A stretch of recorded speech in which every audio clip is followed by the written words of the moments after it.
Israel's government is considering deporting Eritrean asylum seekers who were involved in violent protests on Saturday. Around 160 people were injured in clashes with police and infighting between rival groups supporting and opposing the Eritrean government. They broke through police barriers and attacked cars and businesses nearby. Israeli police used live gunfire, tear gas and stun grenades to try to push them back. The Israeli Prime Minister Benjamin Netanyahu said that chaotic scenes in Tel Aviv had crossed a red line. The massive illegal infiltration into Israel from Africa posed a real threat to Israel's future as a Jewish and democratic state. We stopped this threat by building the fence. There remains the problem of those who had already entered before the completion of the fence. These are tens of thousands of illegal infiltrators who entered Israel. Our Middle East correspondent Yolande Nell told me more about how the protests unfolded.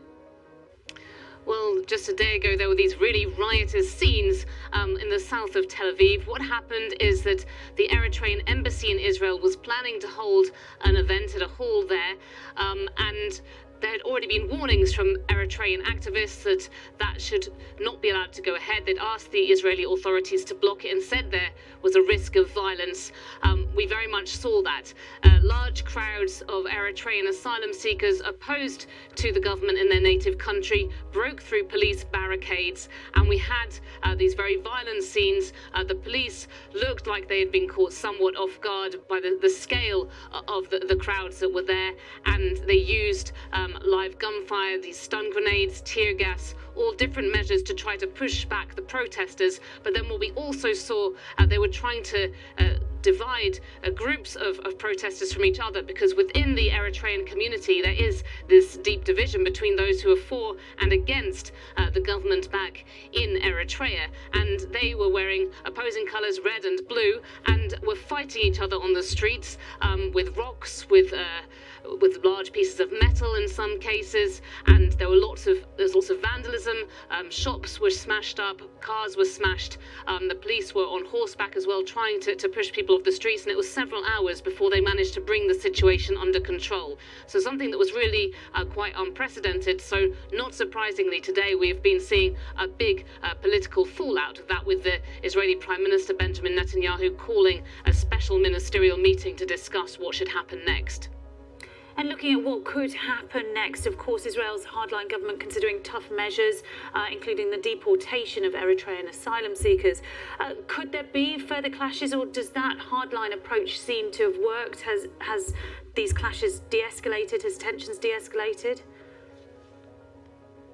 I mean, the tensions in Tel Aviv are still simmering away within the community, but I think they've also been replaced somewhat by feelings of great uncertainty because of the very strong message that has come out from the Israeli government. You know, with Israel so split at the moment on this issue of the government's very highly controversial plans to pass through a judicial overhaul, some other items on the political agenda have sort of been put aside, including this one about migration and those people whom Mr. Netanyahu refers to as illegal infiltrators. They're people who crossed into Israel from Egypt through the Sinai Desert in the main several years ago.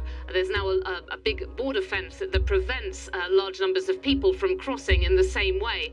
And really, there are members of the far right, the cabinet ministers, who have long wanted to tackle this issue of about 30,000 sub-Saharan Africans who remain in Israel. About 20,000 of them come from Eritrea. The figures aren't exactly clear.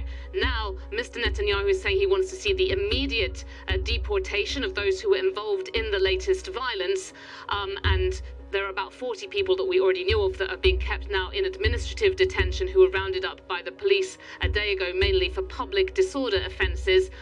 But he's asked ministers who were at his meeting earlier as well if they can come up with other plans to deport people en masse. And that is something that will be very worrying for asylum seekers and migrants here in Israel. Yolande Nell speaking to me a little earlier on.